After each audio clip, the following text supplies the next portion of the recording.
जळगाव जिल्ह्यातील भोकरदन तालुक्यातील अणवा गावात महाशिवरात्रीच्या दिवशी कैलास बोराडे यांना लोखंडी सळई गरम करून अमानुष चटके देण्यात आले। अणवा गावातील अमानुष मारहाण प्रकरणातील दुसरा आरोपी नवनाथ दोड कडून फोनवरून पैशांचं आमिष दाखविलं जातंय। तक्रार मागे घे, तुझ्या मुलाचं शिक्षण मोफत करतो, 1.5 ते 2 लाख रुपये देतो असा दबाव टाकत असल्याचा आरोप पीडित कैलास बोराडे यांनी केलाय। माझ्या कुटुंबावर हल्ला होऊ शकतो, कुटुंबाला पोलीस संरक्षण देण्याची मागणी करत मला न्याय मिळाला पाहिजे असं देखील कैलास बोराडे यांनी म्हटलंय। नवनाथ दौड यांना अटक न झाल्यास येत्या 10 तारखेला जिल्हाधिकारी आणि पोलीस अधीक्षक कार्यालयावर मोर्चा काढणार असल्याचं ओबीसी नेते नवनाथ आबा वाघमारे यांनी दिले आहे। दादा मला सांगा की शिवरात्रीच्या दिवशी नेमकं काय घडलं? नेमकं म्हणजे मी दर्शनाला गेलो दादा, तिथं आमच्या मंदिरावर, तिथं वटकेश्वर महादेव मंदिर आहे, जागरूक महादेव मंदिर चौफुलीवर। मी सिद्धेश्वर बाबाच्या तिथे दर्शनाला गेलो, तिथून आलो पालखीतून। मी म्हटलं आपण दर्शनाला जाऊ म्हटलं, दर्शनाला जाऊ म्हटलं आणि आपलं थोडं साफसफाई करू। तिथे मी सकाळी पण तिथे साबुदाणा खिचडी ती बनवून दिली त्यांना। मी म्हटलं आता आपण आपलं काम संपलं, इथलं आपण दत्रा वितरातून जाऊन तिकडून सिद्धेश्वर बाबाच्या संध्याकाळी येऊ म्हटलं। मी संध्याकाळी गेलो, मी तिथं किती वाजता गेलो? मी 9-9:30 वाजले असेल दादा मला तिथून यात्रेतून आला पालखीतून। ते आल्यामुळे त्यांना मला दर्शनाला बसलो नंदीपासून मग उठून म्हटलं आता आतमध्ये जाऊ दर्शनाला। त्यामुळे आतमध्ये जायची गरज नाही तुला, मार्गदर्शक होता असं तसं बोलला ते मला। त्यानं पहिले सळ्या त्या रॉड त्या उलंगणात टाकून ठेवल्या, जिथं साबुदाणा ते बनवलं आम्ही तिथं ते लालबुंद तयार करून ठेवल्या त्यांना।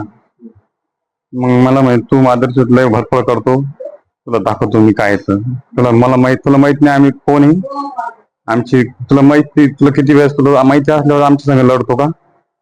तुला माहित नाही आम्ही दोघं आम्ही काही बी करू शकतो।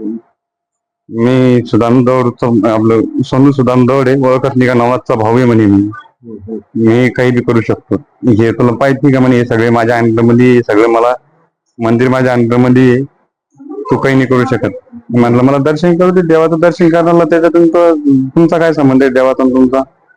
नाही म्हणे आतमध्ये जायचं नाही, बाया आहे आतमध्ये, बाया आहे। म्हटलं बायाला मला घंटा वाजून मी दर्शन करत चाललं। मग ऐकलं दादा त्याने बळजबरी वडत नेलं पाहिजे तुला, मला वडत नेलं। मग ते जरा झटके मारत नेलं मला ते कुठंच समजलं नाही जात की मला चटके देणार आहे का काय। त्याने जसं धरलं माझे कपडे फाडले, गळ्याला रुमाल लावला, खाली पाडलं। मग ते काय मी तिने बोलायची हिंमत होते मग पण मी पहिले बी त्यांच्या पाईपलाईन मुळे तसं प्रकरण घडलं होतं ना, मी थोडं घाबरलोच होतो, घाबरलेच होतो। तेव्हा बी मला जेसीबी मध्ये खाली काढून टाकतो म्हणे, तुला तुम्ही केले दादागिरी का? मी दादागिरी करतो माझ्यावर? म्हणलं भाऊ मी दादागिरी करणार, मी गरीब आहे। कोण तुम्हाला म्हटलं जेसीबी खाली काढतो? सोनू दौड, नवनाथ दौड बी होता। तो म्हणे तुला दाखवून देतो म्हणे मी। नवनाथ दौडने तुम्हाला काय म्हटलं होतं त्यावेळेस त्याला फोनवर सांगितलं त्याला दाखवून दे म्हणे, जेसीबी खाली पाहून घे म्हणे, मी त्या पाठीशी पुरापुरी उभा आहे म्हणे, टाकून दे म्हणे त्याला जेसीबी खाली पाहून घे म्हणे। पण ते माझ्या छातीवर बसला, 2-3 बुक्के मारले मला पहिले, 1 महिना 1.5 महिना अगोदर। नाही 1-1.5 महिना तुम्हाला मारलं, कोण सोबत होते त्यावेळेस? त्यांनी मग ते मला समजले, त्याने गळ्याला लावल्यामुळे मला चक्कर, सोन्याना या दौडना मला कस तरी म्हणजे एकदम भास झाल्या, कस तरी झालं, खाली पाडलं, मग चटकी दिली। चटकी दिल्या म्हणजे थोडस हे झालं मला। मग उठलो, त्याला बोलायला लागलो तर ते म्हणे तू काही कर, तुला काही करता येत नाही म्हणे, तुला मी जीव मारू शकतो म्हणे। आता काय सांगाल आज तुम्ही पीडित जो आहे कैलास बोराडे येथे खाजगी रुग्णालयामध्ये भेट देण्यासाठी आलेले आहे?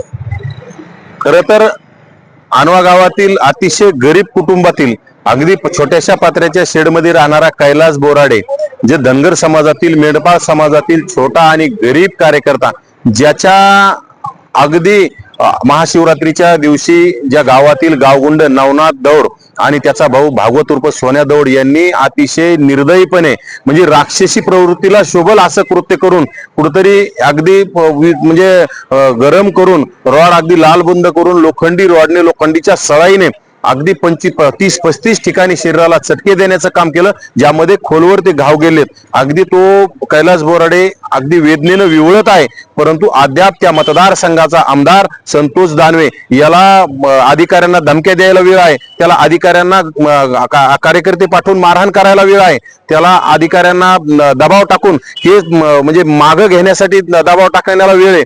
परंतु त्या मतदारसंघामध्ये ज्यांच्या बापापासून, ज्यांच्या वडिलापासून यांना खासदारकी दिली, आमदारकी दिली, यांना मंत्रिपद त्या मतदारसंघातून मिळालं, त्यांना या कैलास बोराडे यांना भेटायला वेळ नाही. खरं तर यांना लाज वाटली पाहिजे. हे एका जातीवादी असणारे ही कुटुंबीय आहे आणि कल्याण काळे सुद्धा खासदार असून तिथे भेटायला आले नाही. आज तर कल्याण काळेंनी कहरच केलाय. कल्याण काळेंनी कुठेतरी जालन्यामध्ये काँग्रेसच्या मोर्चामध्ये ते बॅनर, कार्यकर्त्यांचा अवमान करण्याचं काम केलं, बॅनर हिसकावून घेण्याचं काम केलं. म्हणजे ह्या लोकप्रतिनिधींना सत्ता आल्याच्या नंतर सत्तेतून मस्ती येते, कारण सत्तेतून त्याला पैसा मिळतो आणि पैशाची मस्ती ते लवकरच दाखवण्याचं काम करतात. NTV news Marathi, Jalna.